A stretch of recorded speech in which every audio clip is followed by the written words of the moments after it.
A long journey, and now we are at the SNP positions. I mean, in a state where we can identify and we can work on SNPs. But I'm sure most of us are maybe one at the other point.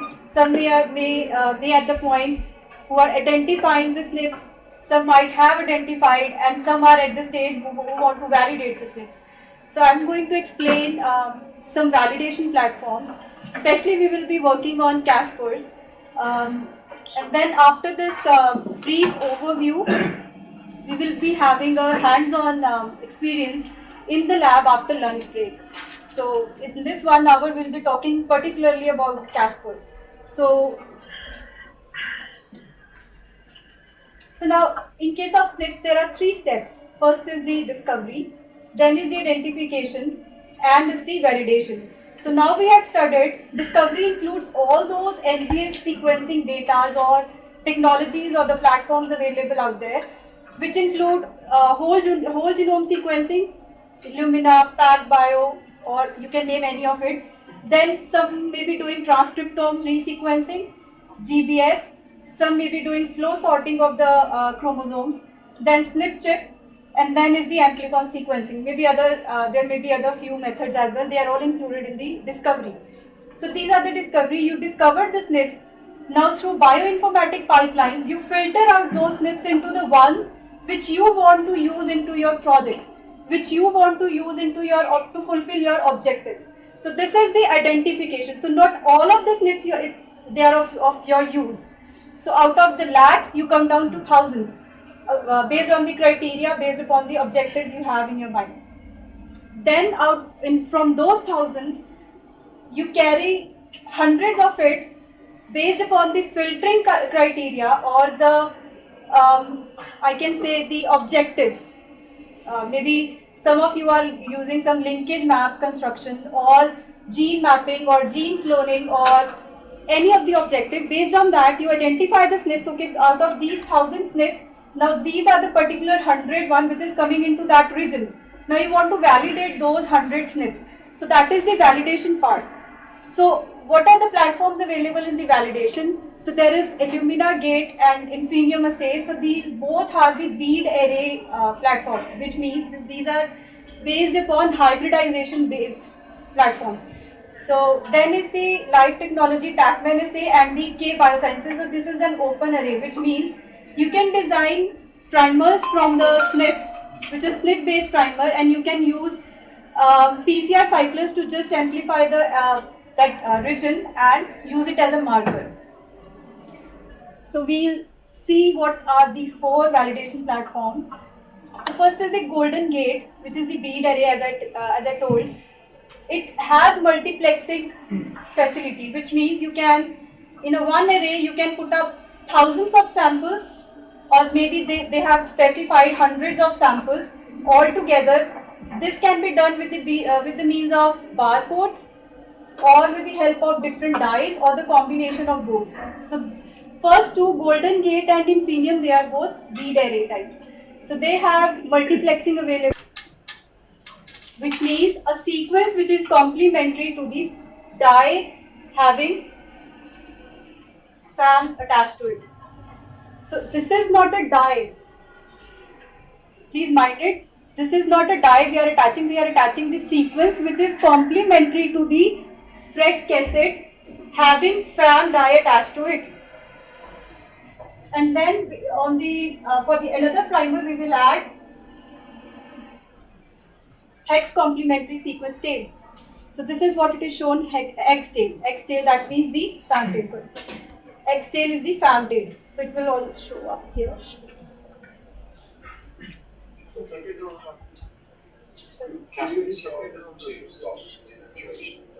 Video का क्या कर दूँ?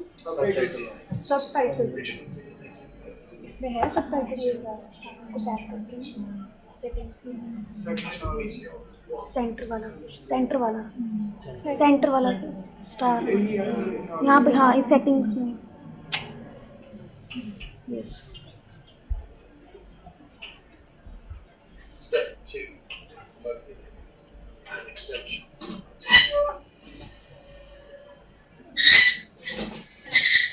During the second step in the complementary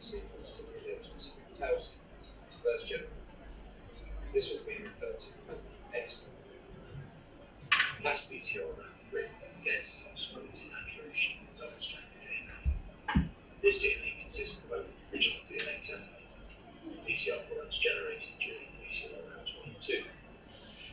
This animation first focuses on the PCR product that has both the alleles with same tau sequences and its complementary sequence incorporated within it. During the annealing step, the presence of the X allows the fan label oligonucleotide importance binding this. So this FRET cassette is present in the Cas mix itself. It has the same sequence. I'm sorry for the mistake I told you. So this is the X tail we added. This was the primer we designed with A allele, and then in the round 1, it amplified this X tail as well. So it incorporated in the template this X tail sequence. Now in the FRET cassette, in the Cas mix, the X sequence, which is the same sequence of the dye, but it has a dye attached to it, it will come and bind to it and act as a primer.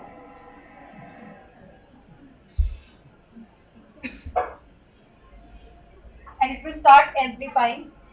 So this is how the dye has got Whilst incorporated. this has happened, the original DNA template, other PCR products, will be DNA generated. This is crucial as a result of the continually increasing number of PCR products containing the X. These PCR products So as these PCR cycles will go on, X complement ratio will increase, and that is the X dye will increase. during subsequent rounds of PCR. As the PCR progresses, with further rounds of denaturation and extension, the number of PCR products increases exponentially. This results in greater and greater amounts of fan-labeled oligonucleotide content, and subsequently less is quenched in the liver to the cell. CASP is an endpoint genotyping reaction and should therefore only be read once the PCR reaction is complete. Depending on the alleles that are present in the original DNA template, either the fan-labeled oligo, the hex-labeled oligo, or both would have been incorporated into the PCR product. In this example, the DNA template is homozygous for the allele, and therefore only the fan-labeled oligo has been incorporated. Before reading the forest, So here is the trick of LGC, which is these molecules which you can see in orange. So these are the quencher molecules that LGC has added in the Cas mix. So what quencher is doing?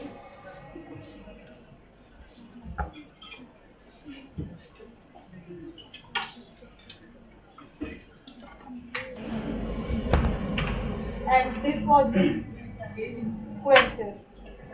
And they are actually complementary sequences.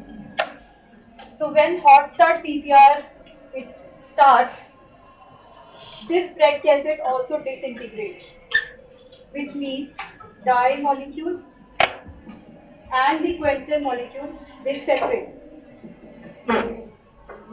Now, if with time this dye molecule is not get consumed in the PCR reaction, it will bind to the quencher molecule, which means quencher will quench the fluorescent intensity of the fluorophore. So that you will not get any signal.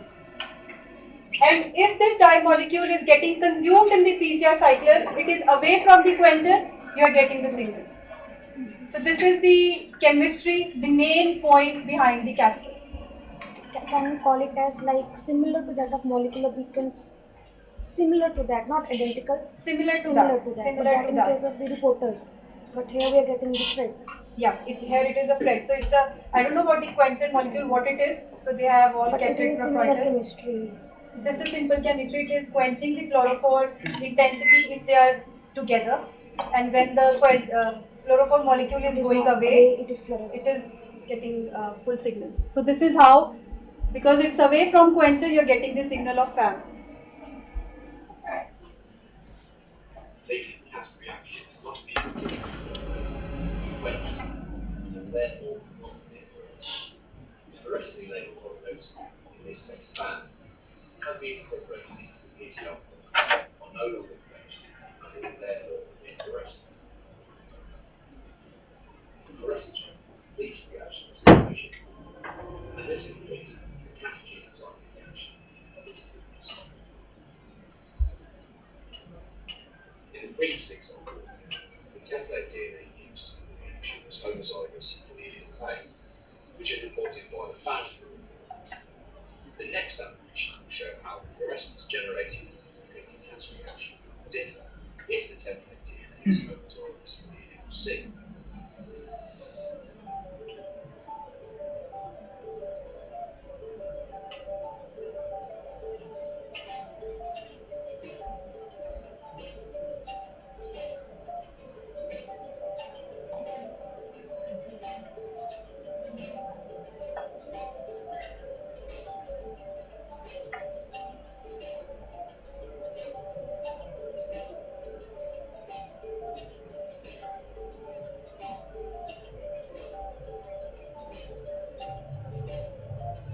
Is it getting clear for all of you? In this case, the presence of an allele C in the original DNA template has resulted in the hexane polymers being incorporated in the PCR product. This fluorophore is known as enriched, and therefore So- fluorescent. Here, because this genotype was homozygous for C, so all the hex signals they are coming up. So it has blocked because the FAM guide was not getting used, it got attached to the quencher. Now you will not get any FAM signal if you are dealing with a homozygous C allele. So it is already quenched. Fluorescence from the completion reaction is now measured, and this completes the cancer genotype reaction for this DNA. If the template DNA is heterozygous, it will contain both the A and C alleles. This will result in both FAM and hex signal being generated in the completed cancer reaction. This is shown in the next animation.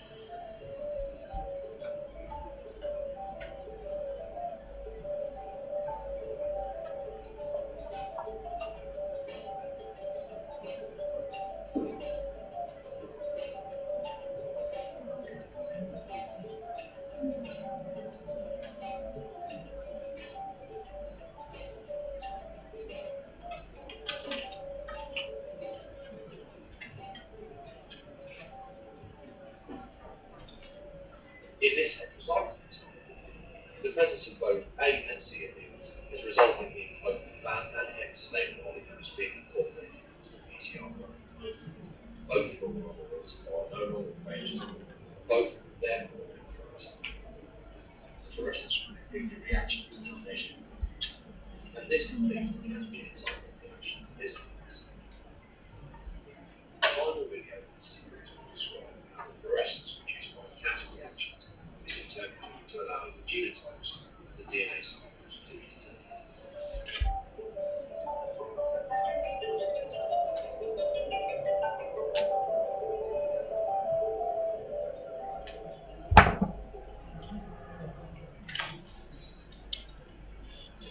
What we are adding, so a same mix is the primers which we are adding. Master mix is the Cas master mix, which has your tag, then oligos, and then nucleotides and magnesium chloride, all the things, and then your sample DNA, and that just you need for the Cas genotyping assay. Now we know about the Cas mix. Now we want to know about the assay mix, how we can generate or develop those primers. So we have done in the previous section that how we can mine the SNP data and we can come out with the tags or the alignment files which you want to use for the validation. So these are the two formats which you need to develop the Cas primers. So either you have a tags where you can highlight your SNP in this form, or you have a sequence alignment files. Any of the format can easily go with it.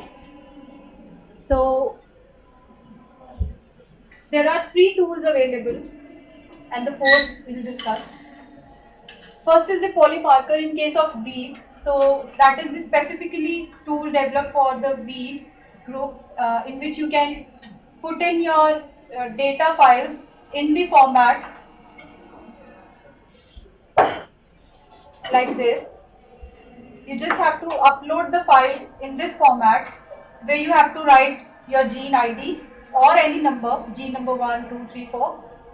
If you have mapped that sequence to any chromosome, that is well and good. You can add the next column like 2D, 3D, 4D, anything, and then your tags in this form. And you have to just upload the file and you get an email with the primers, FAM, hex, and common. So that is the tool polymarker for wheat people. And second is the primer 3 plus, where you can take the snip and put it on primer 3 software and design the primer. We'll be doing this part. Second is the vector NTI. These both are the manual um, methods to develop the primers. So this is the vector NTI which we'll be doing, and these are the parameters you need to keep in mind while designing the primers. This is basic parameters like primer length should be 18 to 24 base pair. Melting temperature should be 58 to 62 degree because it's in a hot start PCR, so it has a temperature range which cannot be should not go beyond 62 and drop to below 58. So 57 point something is okay, but don't go for 56 point something or 56. That will not going to work. GC content should be 40 to 60%. There should not be any palindromic sequence as usual when we design primer, and there should not be all minimum hairpin loops and dimers. So hairpin loops I would say you should avoid, but for the dimers, if the dimers, your 3' ends are safe, they are not making any dimer, then it's fine, you can use that primer for a safe. But if the 3' end or near to it, there is any dimer, you cannot use the primer. From how many distance from 3' end it should be protected? So we say from 3' end, 5 base pairs, they are very crucial. You cannot alter it, you cannot take a chance to see if you have any dimer. Means if suppose one hairpin is present. Hairpin I said Avoid, and what about dimer? dimer you can have 1 or 2. 2 is the maximum, otherwise this will not going to work because it has a chemistry of giving the fluorescence. So what will happen, it is a debug.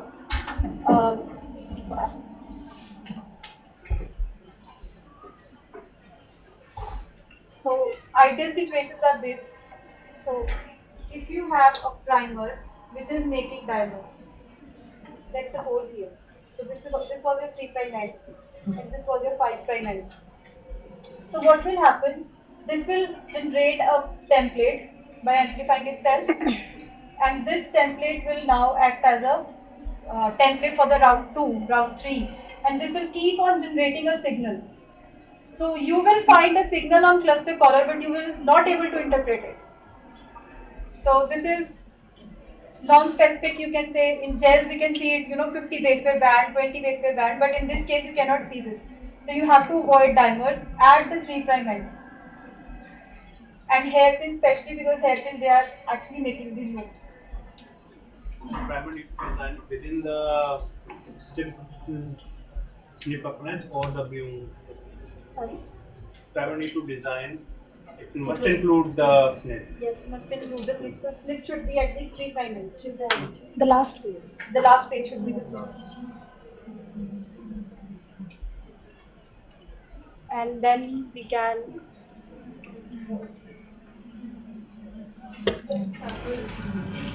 so these are the snips you have. So this is the snip file. So let's take these snips and I design a primer from here. So you select this, copy this, and I'll use the vector NTI first. So in vector NTI, it's a paid software, but you can get a 30-day trial, which actually go long. I don't know. So you can use this. So go on analysis, then oligo analysis and thermodynamic properties, and then you have to paste the sequence here. So if you analyze this sequence, you can come to know this has 53.8% GC content, TM is 63, which is going up. Then if you see, there are no dimers and hairpin groups. So to bring down the temperature, you are already going with length 26, you can cut down the length of 2 base pairs. And then analyze it again. So you're coming to 62. You can again drop 1 or 2 nucleotides. 60.9 is fine. So this is how you How can. do you select? How do you cut these sequences from either from this end from the other end? How do you So select? this T end is the 3' end, no? So this is the 3' end, this is the snip. You cannot alter it, you cannot delete. This is the one you want to assign. Other end is free to variations. So you can make it 23 base pair and you can note all other parameters. Your TN should be in the range. G second end should be in the range. You should not have any palindrome repeats and diamond here. And then, so this was the first primer, and the second primer is, so snip is C and T. You can copy this same sequence in the Excel file to the another column and put C instead of T. So that will be your exactly same snip primer, two allele specific primers. For the common primer, you need a sequence stretch where there are no snips. Because you want an amplification, you cannot put 4 combinations. You have to put 3 combinations of primers. 2 should be allele specific and 1 should be the common. So common can bind to, it's complementary and it can amplify both the primers, both the alleles. So here, so this is the stretch which is not having any snip. So you can take this one sequence, take this sequence, copy it, and because it's a, so you have to go with forward and reverse. So you have to make it reverse complement. So then,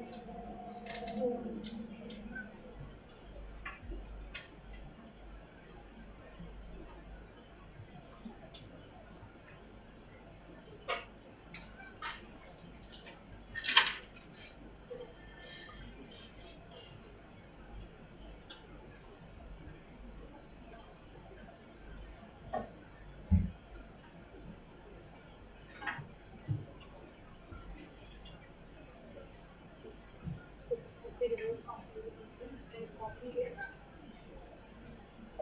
move it right here, and see the spelling usually.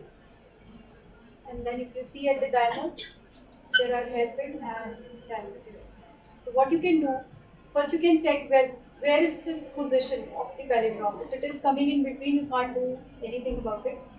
So it's going CQD. So this is the, so these are the nucleotides. So if you can see, this is the palindrome sequence, and already you have a margin of 6 base pair you want to come into. So you can delete the sequence from here. So delete this. So now you will not find any palindrome. Hairpins are gone. Now you can use this sequence. So TM has dropped to 50. You can add a little bit. If you have designed a snip primer from here, so take that position 0, 0, and you can go up to 150 base pair from here. From here, 150 base pair, and you have to design common primer within that 150 base pair. What if the So that is the, and minimum is you have to at least leave 2 nucleotides. So that is the resolution of Casp. So 2 nucleotides you can leave, and you can even design a common primer from this region. So that is the beauty of Caspase. Another question is, in case we do not get palindromic sequences and we are getting hairpin or dimer, how can we remove them?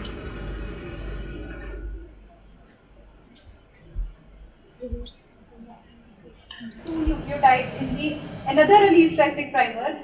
You have to check that primer again. So if I take this, then I don't know if this will go to. So let's take.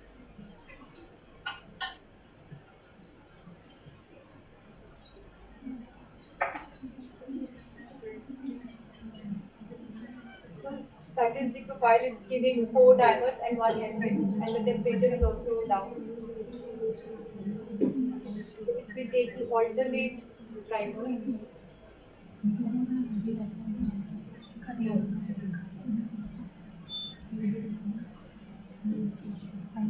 so temperature is also variable here. It was 44 and this is 46, which means if you copy that, so when we take just one snip, we copy that same sequence and make it manually like if it is C and T, so we can just replace it with T. We don't need to check it because temperature will be more or less the same. So if you take two snips together, the temperature will going to change. So you have to check it again then. You can do it. It's an option, you can do it. So in second case, So here the hairpin loops are less. and when we are Other case was two more. snaps and one primer, so can you say that we are validating two snaps at a time? Yes.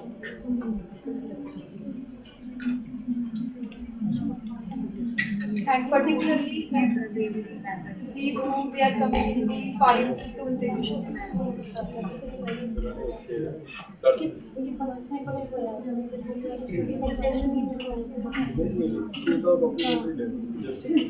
Because T was your slip, you have to add it in a small form. And then you want to pick primer from this way, so you say it will be like pick left primer. And then you have to feed all the information which you wanted, 18 base pair to 24. Then this was 62 and this was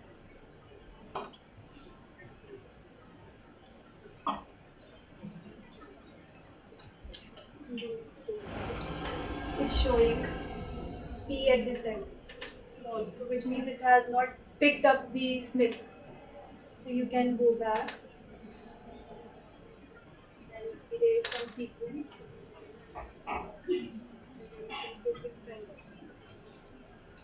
So this has again picked up.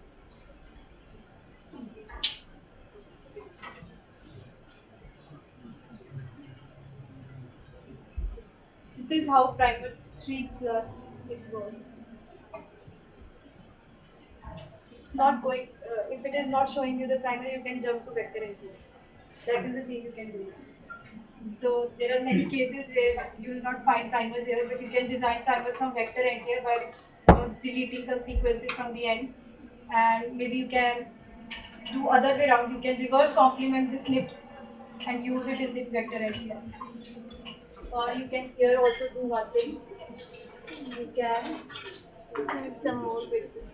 So you can take this way.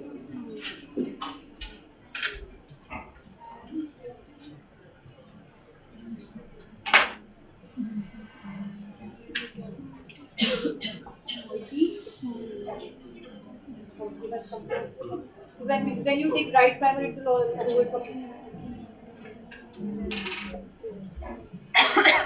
So this is showing reverse complement primer here. So you can use this primer. And for the common primer, you can go on the other end. So we have used this way. So for the reverse, you can go now towards this end. Anything like from here, you can stretch.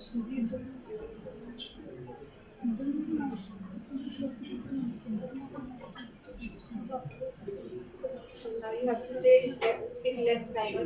Right, we already have now.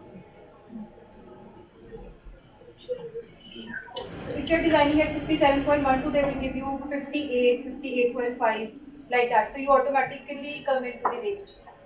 So that is the reason why I'm saying 57 point. Don't go to 55 or 56.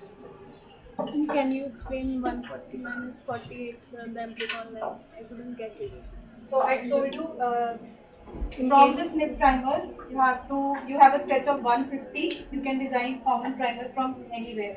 So you were asking me the amplicon length. So I'm saying if you are taking 150, so that includes 24 base pair common primer as well. So In that case, when the reel is the amplicon will common, be 150 plus 24. if the reel is common in reverse and the forward, right? In the reel specific. Sorry, I'm not- So in that case that you mentioned here, where we can you said And that they will send you the email back with design primers with the column fam, hex and common. So we cannot do this practical right now because I have already done it and I didn't get a 5x. I don't know for some reason. Um, but if you are dealing with snip chips, wheat snip chips, they have already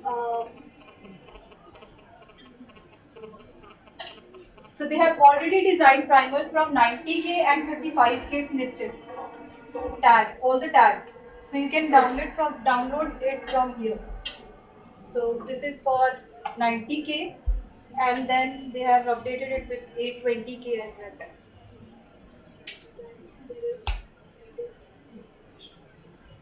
So you can download your primers from here, snip primers, as it ready to use.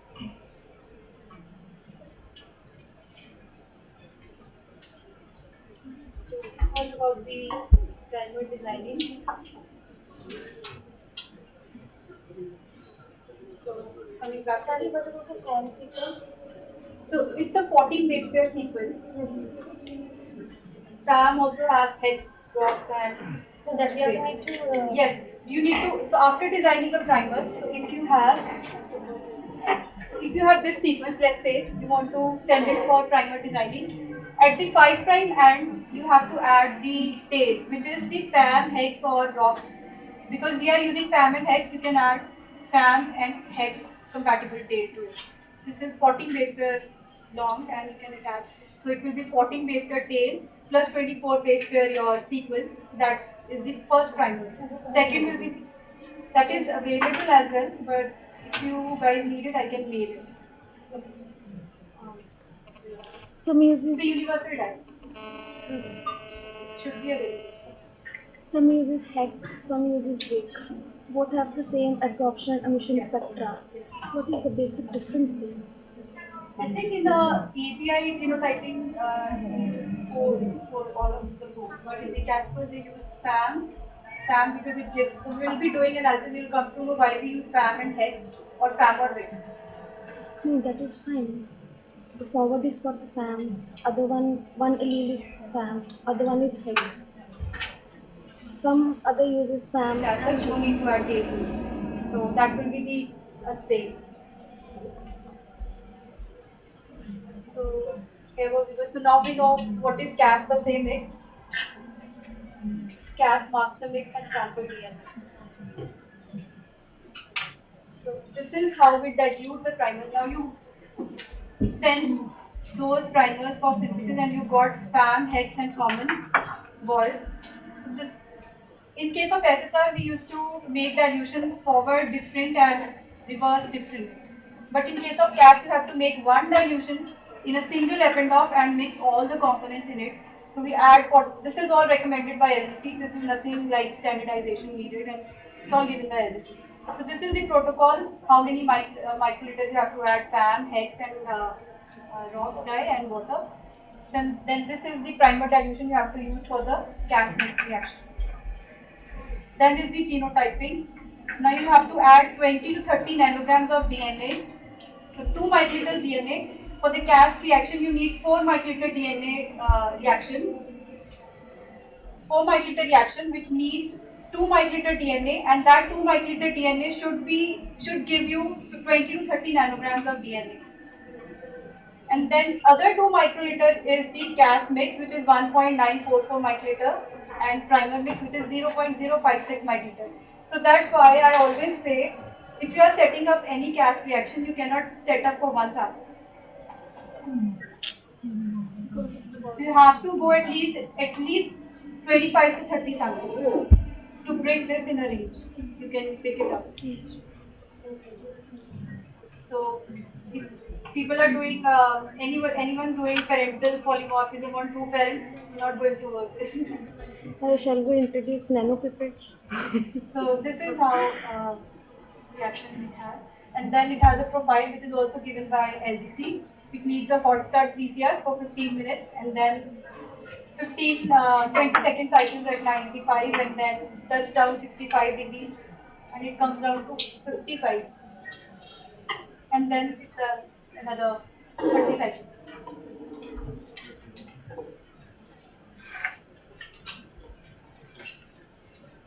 So here is also, now you have set up a Cas reaction. You put that Cas reaction in a PCR cycler.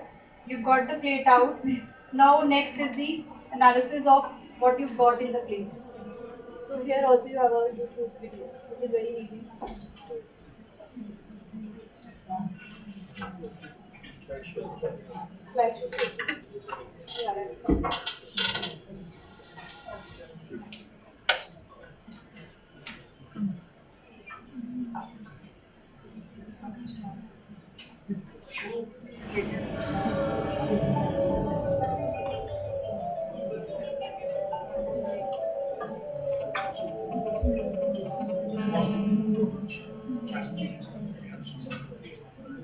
Resulting fluorescence television is necessary to determine the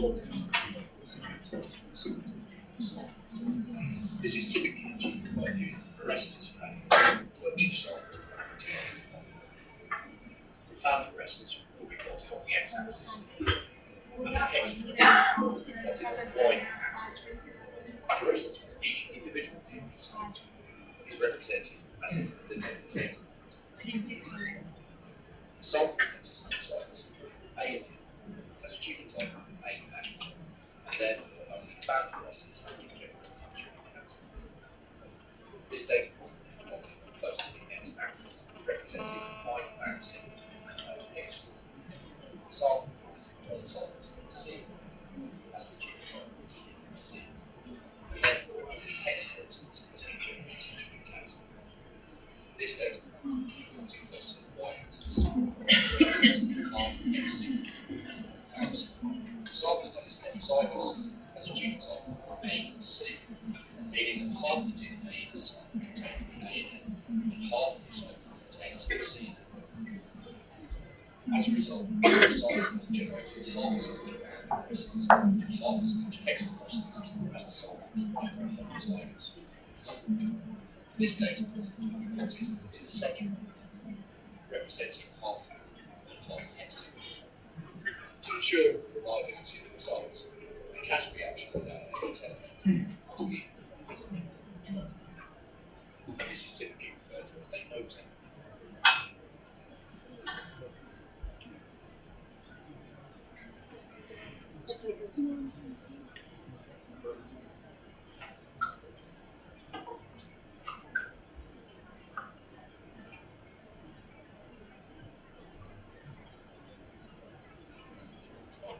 NTC.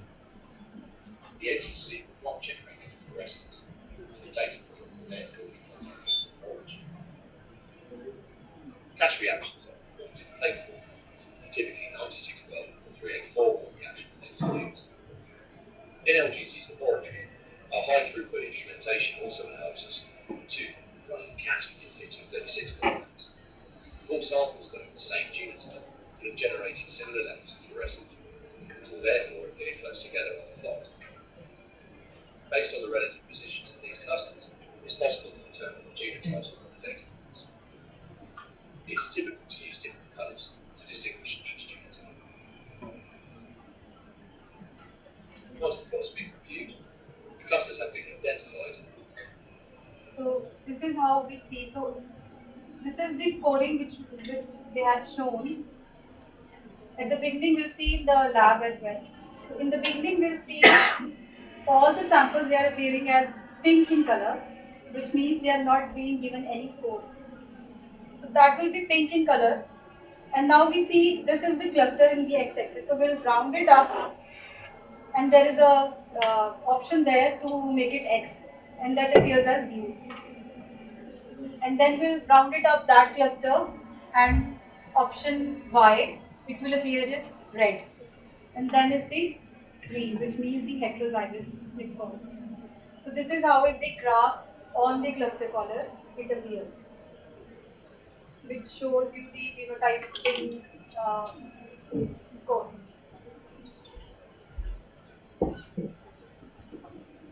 Actually, the genotypes for all the samples are being determined. A high level of specificity, the Cas genotype chemistry ensures clear, reliable results. This specificity is achieved via the genetic nature of the specific requirements and the use of a modified technology. Both of these ensure that the amplification and resultant fluorescence are highly rated 99% based on the independent measurements and offers an industry-leading version of validated polymorphism with robust genotype assessment. The Casper genotyping chemistry features over 2,000 publications. Casper assays are designed to genotype a range of polymorphisms. This has given the CASP. We have in the lab both the formats, 96 plate format and 384 well plate format. We do both type of CASP assays in our lab. And maybe after lunch, we'll visit the lab and we'll do some CASP assays. And we'll show you the TCAN plate reader and the cluster collar analysis on it. So this is how CASP is working. If you have any questions, any queries, any clarifications. Are there any special means plastic bags we need to use for septic and all? So we have standardized it on normal Normal. Yes, we have standardized it. Okay. So this is not, they will ask you to purchase black color plates. That will be, we have standardized it on our Normal.